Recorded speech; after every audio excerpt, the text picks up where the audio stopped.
čeká jenom lednice prázdná.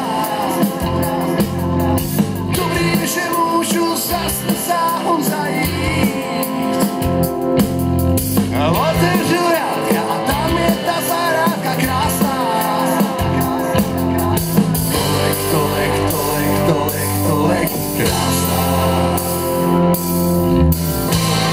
Mrtvičku očistí, pramení tou vodu vařit dál.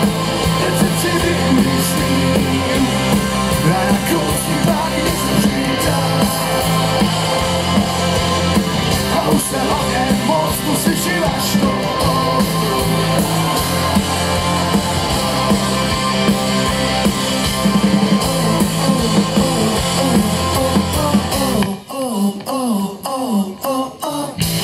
Moje mama říká, bude to tím, že jsou moje ruce hladý a ještě k tomu palice prázdná. Mám čerstvou řetkvičku, papričku a taky vím. Stačí uvařit krátce a pak už je to práce krásná. Tolik krásná.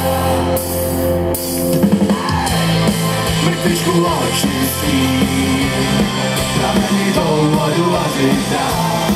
Recepci vymyslím, a na konci pak něco přidám. Já už se hlavně moc musíš i naštvat.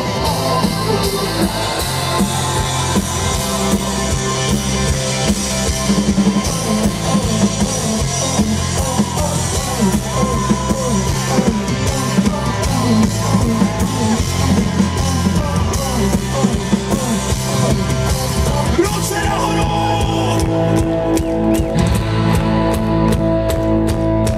Žívátko si nedám, kachečku si nedám, jejátko si nedám, krabičku si nedám, svinátko si nedám, slepičku si nedám, gulášek z padělkýho jelínka si taky nedám, žívátko si nedám, kachečku si nedám, jejátko si nedám, krabičku si nedám, svinátko si nedám, slepičku si nedám, prostě žádný mrtvý zvíře už si nikdy nedá.